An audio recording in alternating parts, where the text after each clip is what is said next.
Alright guys, welcome back. Got another one. Another Subaru. 2001 Legacy. Customer complaint. Well, let's start with the backstory on this. I used to own this car, and I sold it a long time ago. They loved it. It didn't have any issues whatsoever. Ran perfect. I did, the whole ASIN time belt kit with, obviously I redid the heads, so it has new gaskets, this, that, NGK plugs, all that good stuff. Ran beautiful. Unfortunately, recently, this upper radiator hose blew up. God only knows. They drove it home. I don't know how hot it got. They replaced the hose and added coolant. Still was overheating.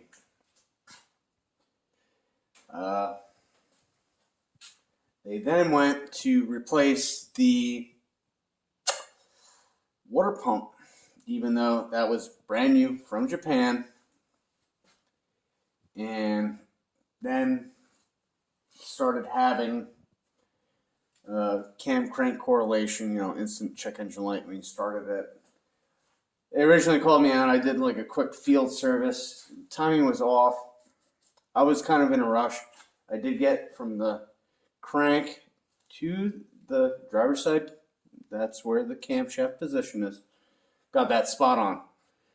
Passenger side, pretty much ran out of time. It was just a tad bit off.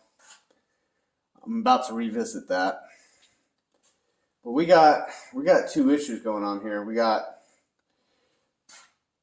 It runs rough and it overheats. I already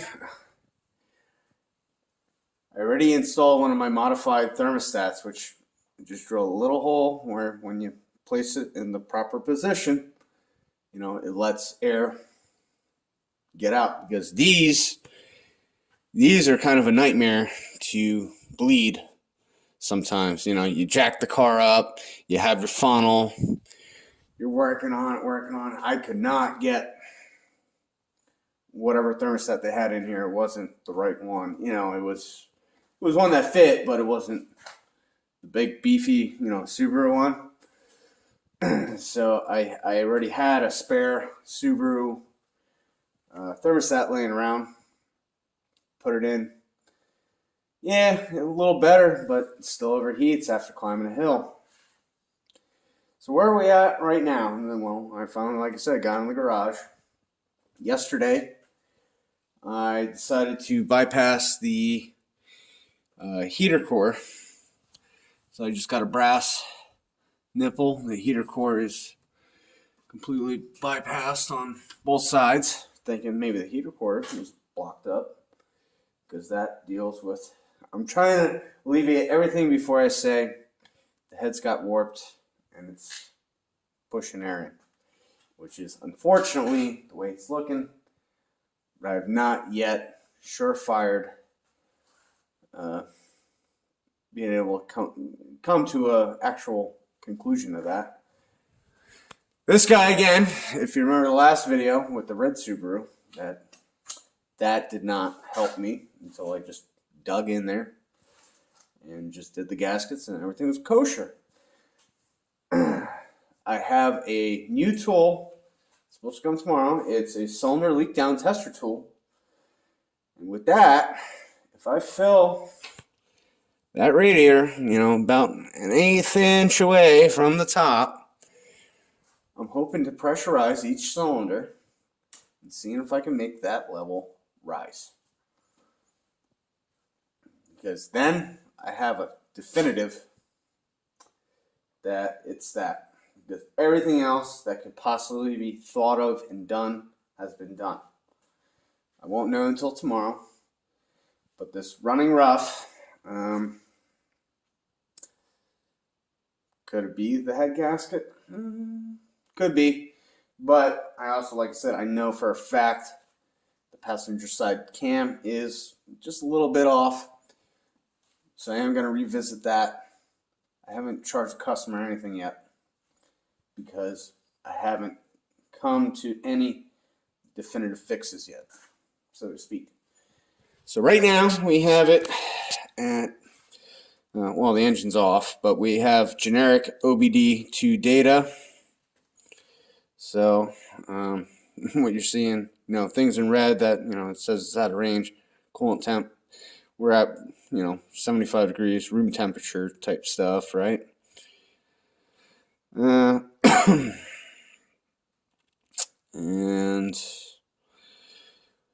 what I'm seeing after it's warmed up, I'm going to show you, it's going to be, we're good on our map sensor because this does not have MAF. This does not have timing advance with the cam. This is a basic EJ25 Subaru from back in 2001 to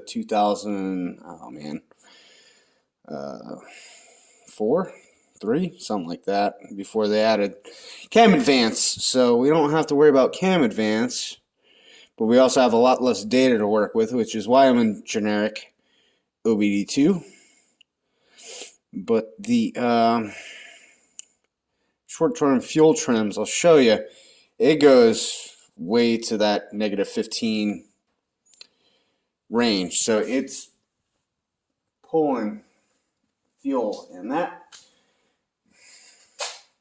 could be a leaky valve because, I don't know how bad it got overheated. That's the problem. I don't know how bad it got overheated. So that's why this is going to be a good trial with just getting that timing perfect. Absolutely perfect. Everything pointing straight up. No, nothing to the right. Nothing, a tooth off. We're talking 0, 0, 0, right? Cam, crank, cam on both sides. So we're gonna fire up. I'm gonna show you what's going on.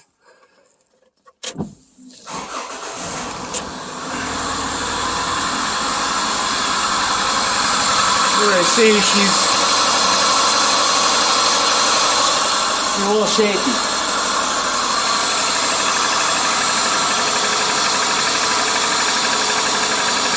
Like I said, we don't have, I believe that's just a calculated value because this car does not have a MAF sensor.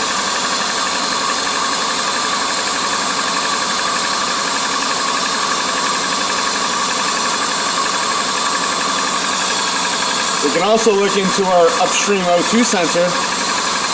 We unplug it to clear up. Freaking dirty.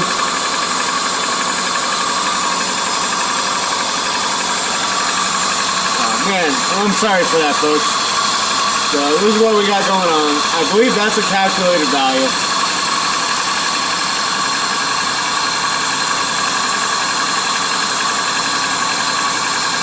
That Upstream O2 sensor, we'll graph it and see how it oscillates.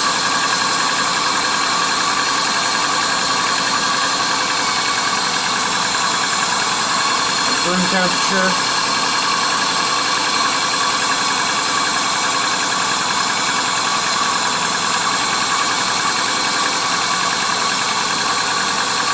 Can't really say much about that right now. Based off standard ranges.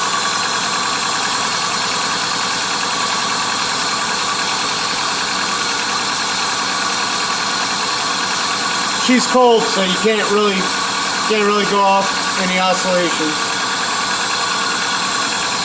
Not a fan of that. Even right now with it being cold.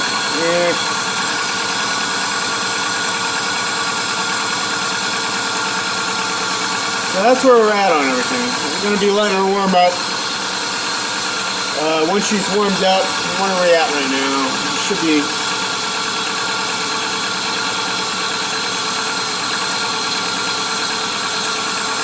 Once this warms up, once that warms up, we'll restart the video.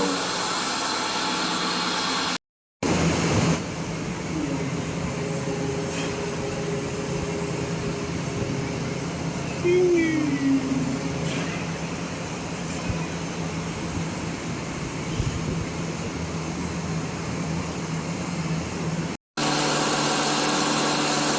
so we're back to recording here. We're max operating temp. We're not bubbling yet. And it's just kicked off. That's cool. But look at this garbage. I'm not focused. Not focused. Look at this garbage though. Come on, focus. Why don't you focus? Maybe it'll be better here. Yeah, so as you can see, Bank 1 Sensor 2, crap. You know, Bank 1 Sensor 1, what the hell is that garbage? That is the ugliest oscillation I've ever seen. And they're both responsive. Rev it up, gee. You know, we can combine the graphs so that way you guys can really see what's going on. That's, yeah. I didn't want to do that. Duh. There we go. As you can see, you know.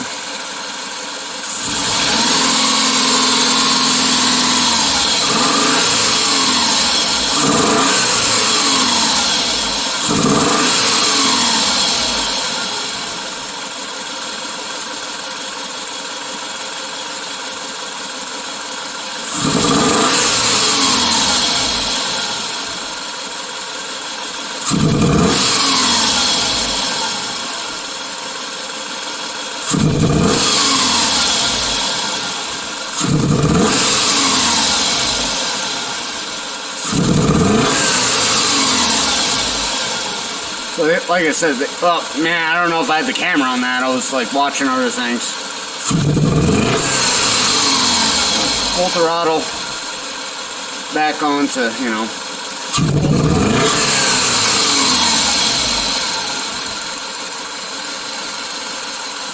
So they are, you know, both sensors are responsive. And, you know, just for the hell of it, like I said, the Upstream O2 Sensor is over here. So it's just one of these fancy connectors. The newer ones are up front. The old ones back here. If we undo this, now it's going to run default fuel trim. No change whatsoever to the engine. And as you can see now, we have flatlined on our orange guy.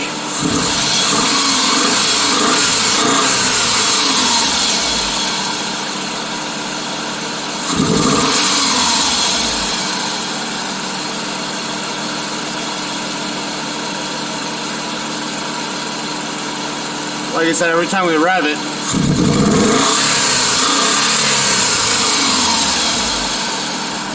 okay, so we're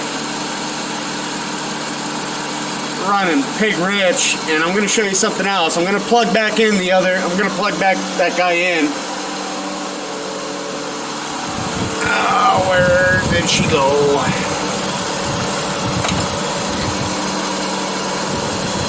I'm going to put the camera down for a sec.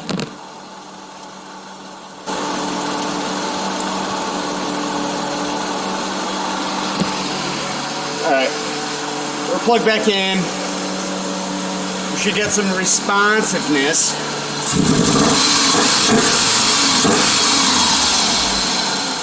There we go. She woke back up. And as you notice, when I rev it up, getting that fluid cycling, shuts off the fans. But like I said, I want to try and focus in on, I'm trying to treat them as two separate problems. As you can see, so we got our voltage, it's going back. There was another thing I wanted to show you here. Let me just select all. I don't feel like looking through it.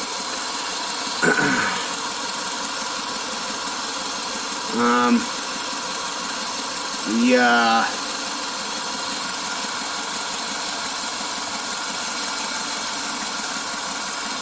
where's all my values? Oh, there it is.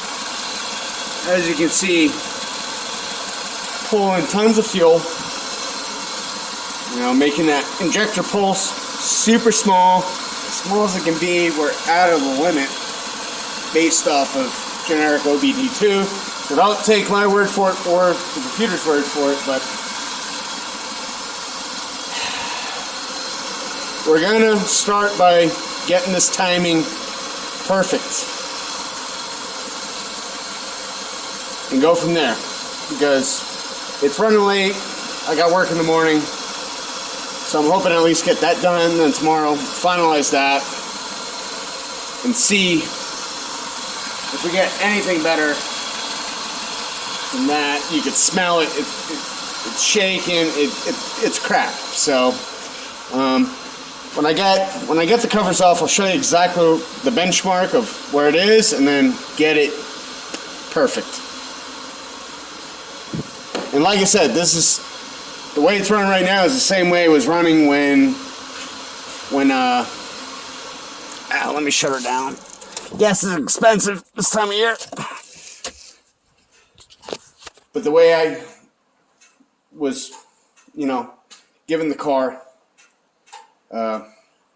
you know, to fix or to look at, it's running the same way, except this time around we don't have the cam Craig correlation code, or cam sensor code, more specific. Forgot the number, but it was up there when I tweaked it, because you only have that one little cam sensor. You don't have, like I said, basic Subaru motor, and if you lose one or the other, it dies. Newer one, you can pull that cam sensor, and she'll keep running. So this one, few sensors, but it needs all of them. And so even though it's running good on that side, I think this side, with it being too far, just, you know, too much that way, she's running like garbage because of that. I want to prove that out, and we will go from there.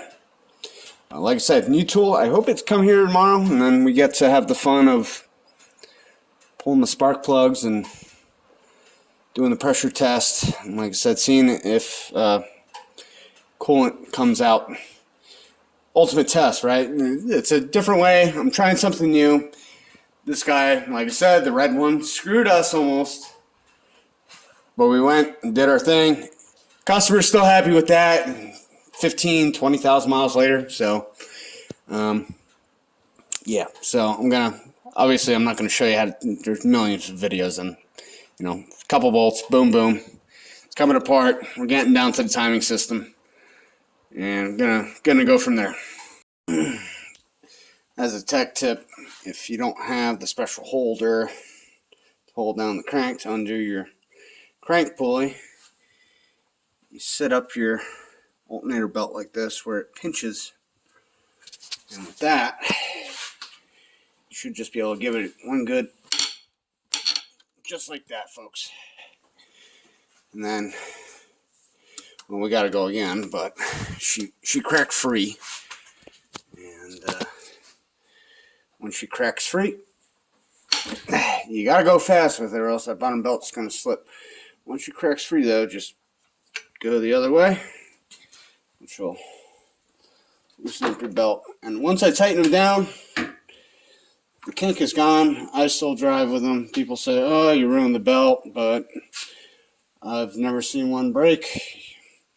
And I'm on 30,000 miles on that Subaru after doing this trick, so that has something to, that should give you some faith. Alright, folks, well, this is where I'm ending tonight. I'm just going to show you top dead center. There's top dead center, and like I said, I know I was rushing this, so I was like a tooth off here. Focus. I'm like one tooth off from being aligned with him. So it was enough to get rid of that cam correlation code.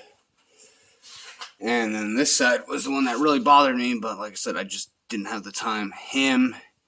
He's about two teeth off from being aligned with the casting there. So 2, maybe 3.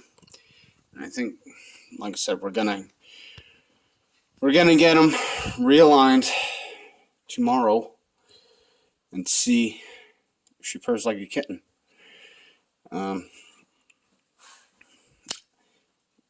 Because I know originally when I was called over there, it was kind of like that silver Subaru. It was quite a few teeth off, both sides, and enough to, on this car, to throw a cam signal code. Actually, the last one at one point did throw a cam crank signal code.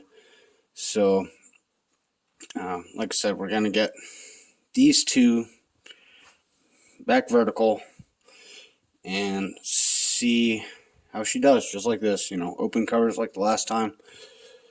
And, well, probably not even. I'll close it back up due to the fact that this problem will be fixed, and then we can, hopefully that tool comes tomorrow, and then we can prove out the other thing.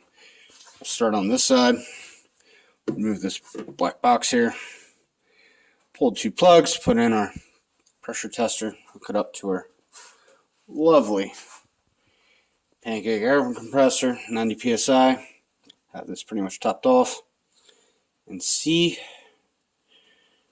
what happens. See what happens. That's the last test I have for this. Because after that, what could it be?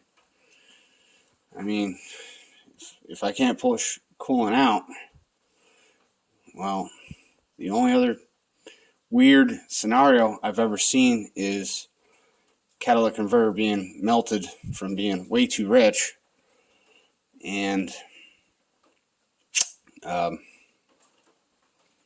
those back pressure gases causing the engine to actually overheat. So, and that only happened on a Jeep 4-liter. So, and we'll see what happens tomorrow. Alright guys, just want to give you my tech tip for redoing Subaru timing. Obviously we have our grenade pin back in on our tensioner, so he moves. The only other guy I remove is this lower cog on the driver's side, so he's going to go down below. Alright, so use whatever you got. The main goal is to get everything on the top side tensioned. I like to keep one just on this side so this one has motion in it. This one, if you try to adjust, it likes to snap one way or the other on the driver's side.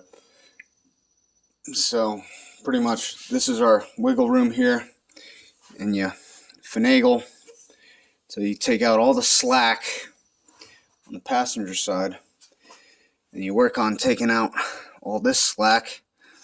Like I said, we got like one more tooth to go, and once you get all the slack out, I put witness marks on. Once you get all the slack out, this guy, you just walk him down the belt from underneath the car and just lines right up with the hole. Don't force it. If you think you're going to cross thread it, pull it back out, try again. They're not that difficult, but that's the way I do it. I prefer pulling him and just walking him down the belt, and I've had great results, success with that through quite a bunch of these. So that's how I do it. And once I get it back together, the only thing I'm going to do is remove the thermostat. I'm going to put the alternator belt on so we can charge it as we're running and troubleshooting further. Might try our, I don't know where that guy is, but for the exhaust gases again, that guy, maybe with a little less liquid this time. And if not, we got our new tool there, Leakdown tester. Pressurize the cylinder and see if we can push bubbles or anything up. And without a thermostat, it should have free flow. So we're going to see what happens. So obviously I need 2 hands to do this, and we're going to wrap this up. Alright, part 2 of the tech tip here. Like I said, we are tight. We're finally realigning my witness mark, but as you can see, it comes off the cog. So if this happens, you can very gingerly move it counterclockwise, and these should all fall into place, and we should have maximum beltage, so to speak, down below to get our cog on. And so that's my follow-up on the tech tip. Alright folks, so we are under the car. As you can see, we have that cog just resting, and just with finger pressure it lines up perfectly with the hole. There is no trying to fight with it or this or that. If you get all your slack out from up top perfectly, the bottom just falls into place. Alrighty folks, grenade pins out on the tensioner. No more thermostat. Like I said, we did have our modified Subaru thermostat. So the bubbler's on top, and then you got the two drilled out holes on the side. That really did help, but like I said, it's not right. So we have that totally pulled out. What else can I say? Obviously rotated the engine like 2-3 times just to make sure the timing belt was going to seat where I want it to seat, because you don't want a timing belt that might walk off. So if you just hand turn it, got our negative back on. And I'll also show you the short-term fuel trim once we got to see. I have yet to try it, so let's just see what happens here when we fire up. So here we go.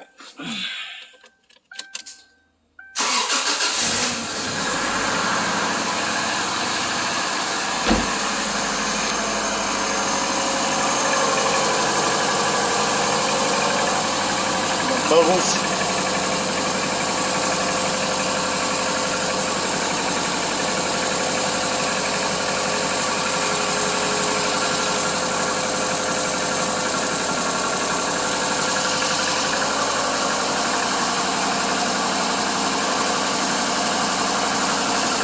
Like I said, now we got full circulation. Taking that thermostat totally out of the equation.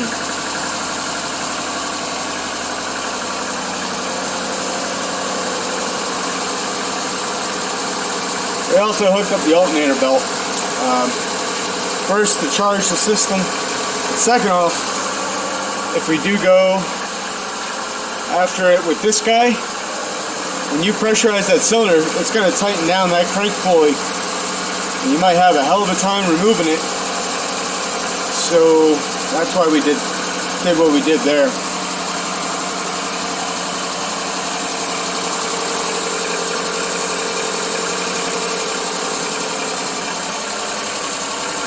Let's see what our short-term fuel trim is.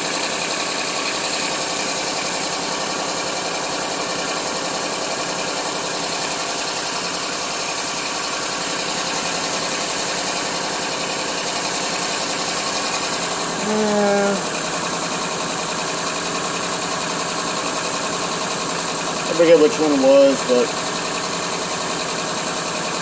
you can do all four of those. It's all good.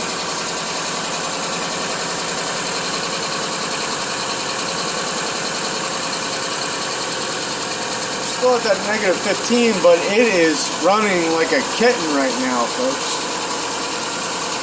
And it's also, it could still be just warming up.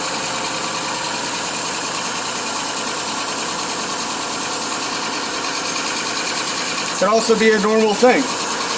I really couldn't tell you at this point.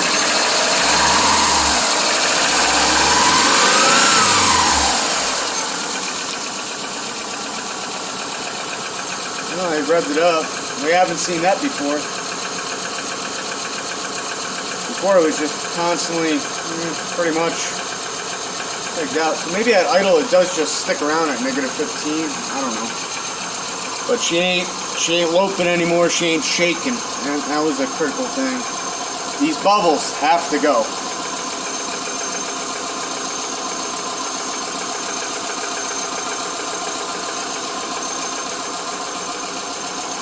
bubbles definitely have to go, but the engine runs so much smoother now just by retiming it again. So I am pretty happy with that. And like I said, you know,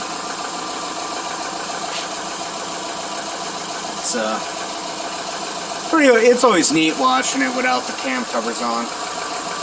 You obviously got to put them back on, especially on Pennsylvania roads. You don't want rocks getting in there and screwing it all up. We're going to do this in real time, I guess, and see what happens with our coolant. I'm happy with the way the engine's running right now. We're going to go back.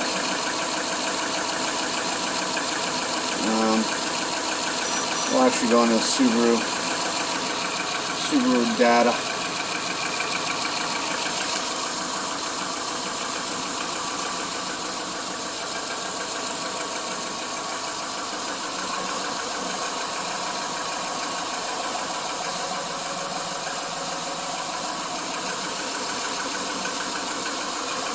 We're still percolating, you know.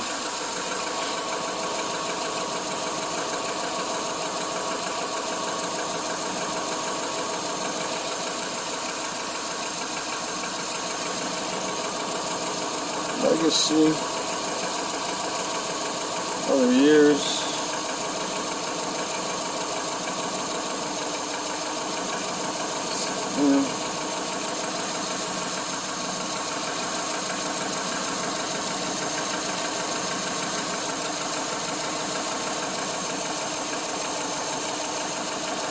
Gear stream. I just want engine coolant. I'm also curious about these signals. Before they were kind of going on and off. I want to see if they still do that for future reference for myself, and maybe it might help one of you guys out. And there it is.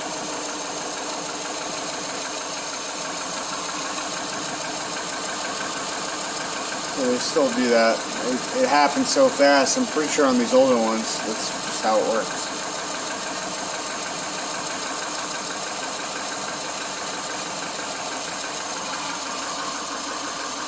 I'm still idling beautifully. There's no shake. We're at 132 degrees.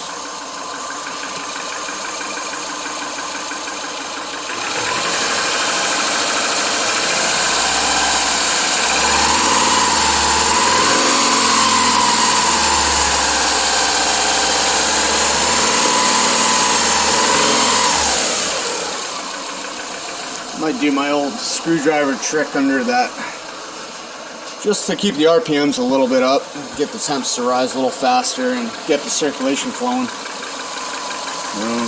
Just went. Oh, where did it go?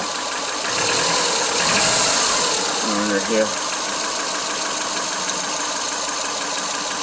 Kind of hard to do one-handed, but.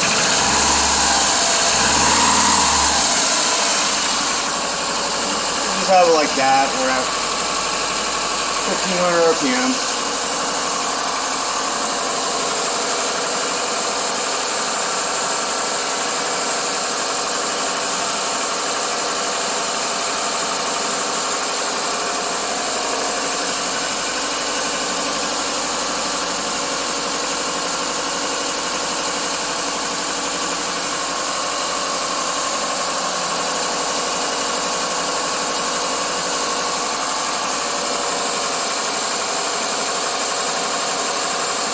Keep in mind, the heater core is still bypassed in the back.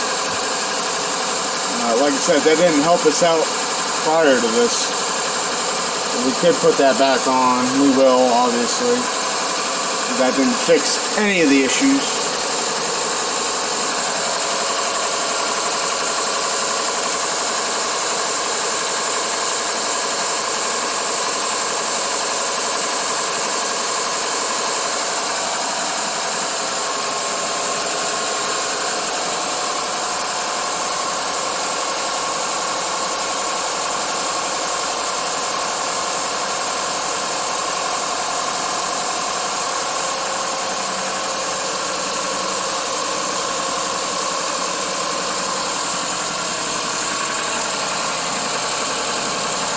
450.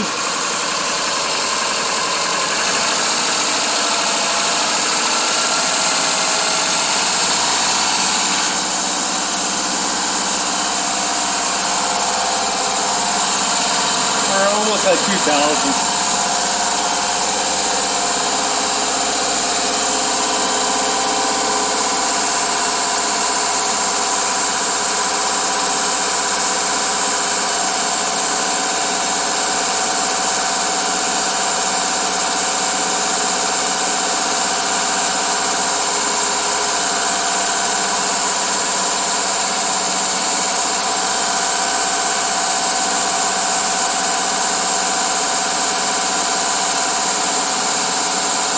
Like I said, my theory is these bubbles are getting trapped at that thermostat, keeping it closed, and temps skyrocket.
Might have to eventually shut this down to drain some of that.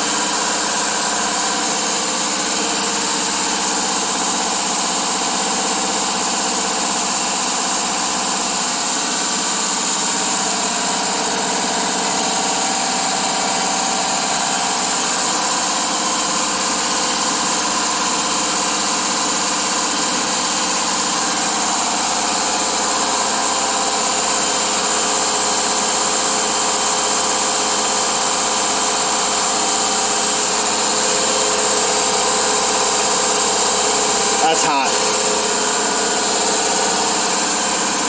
Like I said, we got full circulation going on.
What that crap is. In the end, we're going to give it one final full flush. I ain't too worried about what's in there.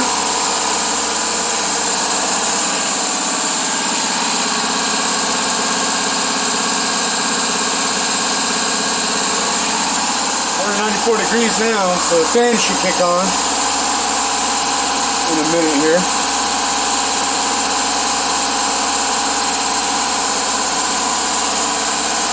That should stop percolating.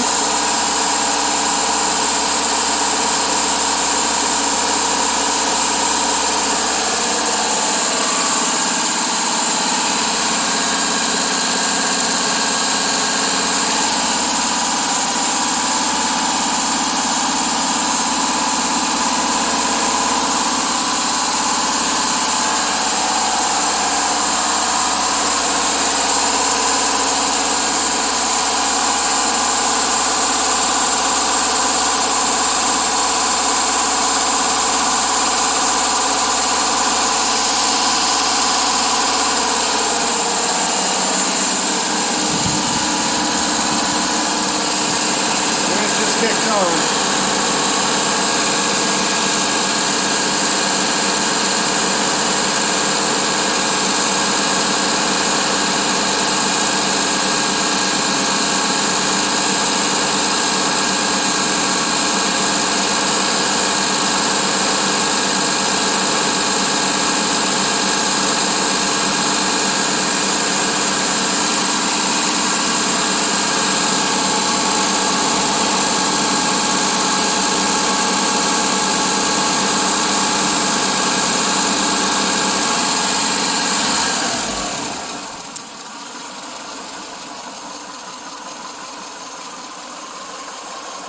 I'm not liking that.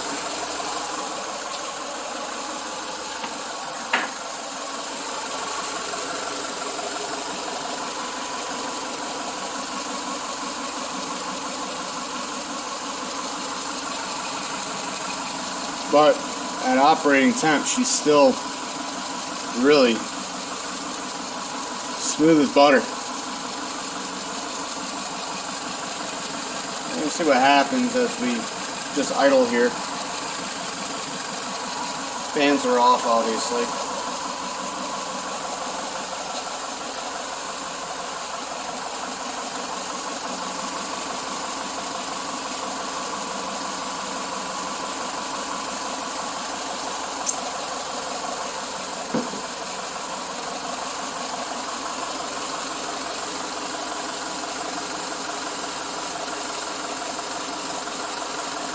If I see anything special happen, I'll let you know.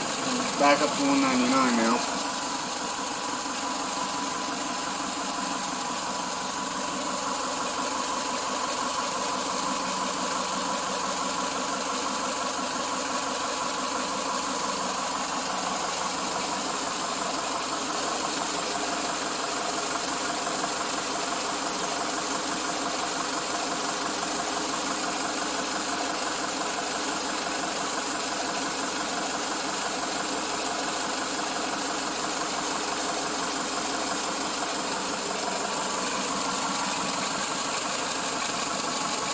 Fan should kick on any moment now.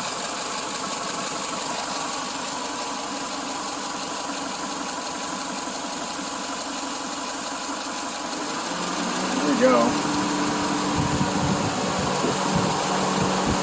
Yeah, it's still percolating up there.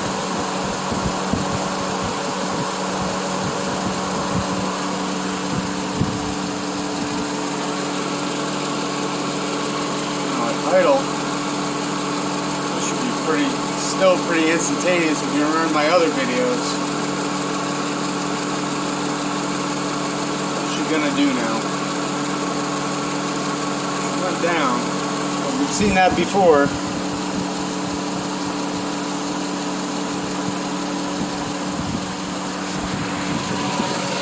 Give her a blip.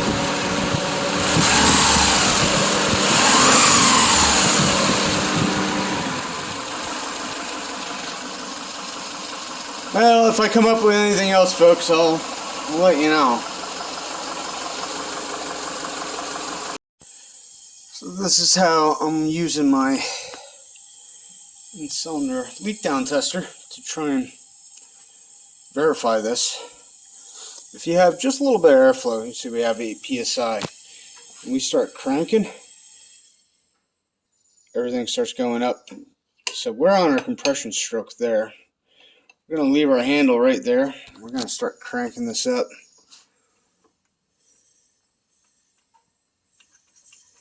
30, 40, 50, 70. What you're hearing is that crank bolt actually tightening down.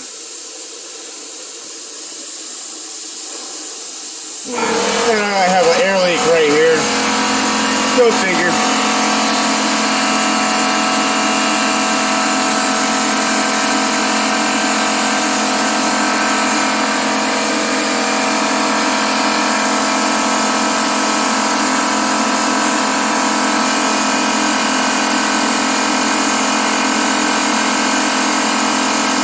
Try to get that fluid level to rise.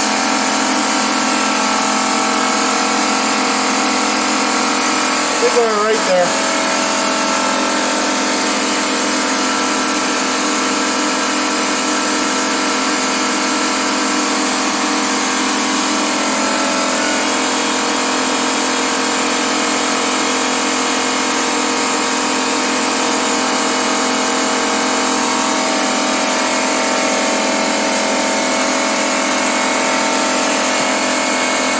We're going to do this for the rest of the cylinders. See what happens. Well, folks, I'm going to call it. I'm going to call that it's 99.9% sure. It's something got warped. You know, I can't see it being anything else.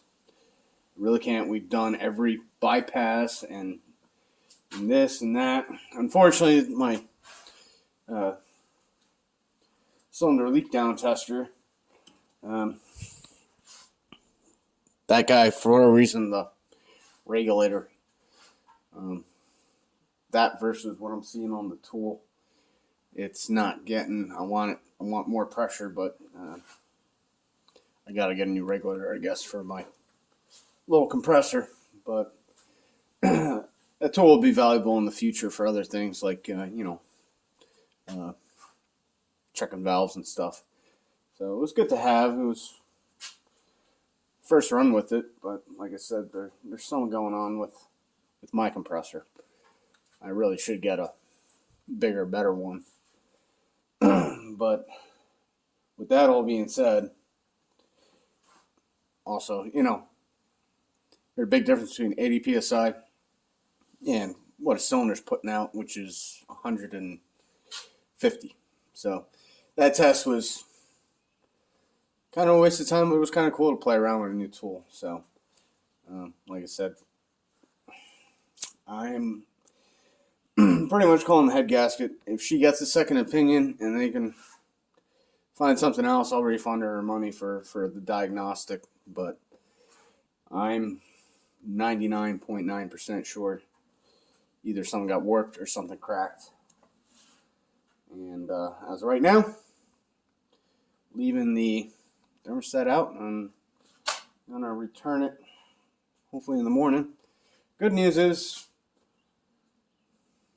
the way it's set up right now, without building air pockets in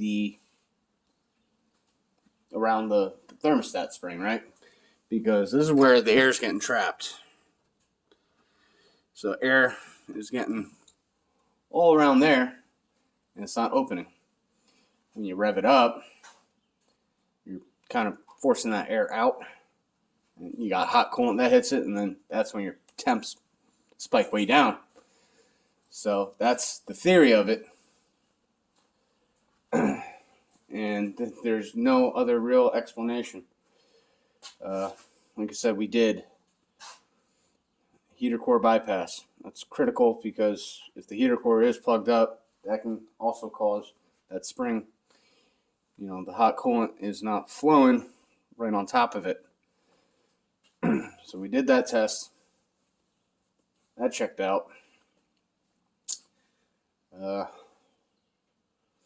The radiator is fairly new because I replaced it when I owned the car. So I know that's good with a good sealing surface, because when I owned the car, I had a slightly different problem where it wouldn't hold pressure. The reason why it couldn't hold pressure was under that cap, it's like somebody took a screwdriver or something and screwed it all up. So it wasn't sealing, it wasn't holding pressure, so all the coolant was just going into the reservoir. No coolant, well, it heats up when it finally reaches that critical air pocket zone, right? So we know it's not the radiator, we know it's not the heater core, we know it's not the thermostat. We tried my tester one and the one they had in it.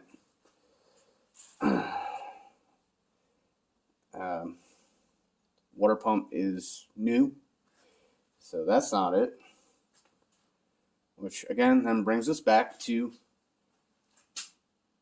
head gaskets. You know, the only real dead giveaway I'm seeing is bubbles. Bubbles in the funnel. You know, I've done other videos. You guys see the before and after, where you see the difference. You see the difference.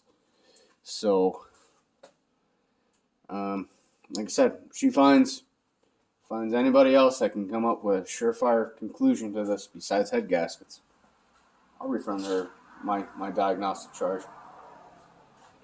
But I am fairly certain that this is the problem. So, like I said, I'm going to throw the radiator cap back on it, and tomorrow morning, make sure there's no leaks underneath the car, you know, from where I removed the thermostat. Give it back to her, and it'll be her choice what she wants to do. So, yeah. That's that for this one. You might see it again if she decides to pursue it. If not, well, we got another car lined up for tomorrow. So, it's another Subaru, but not overheating. It's brake lines. So, we're going to check that out and see what's going on. Until next time, bye-bye.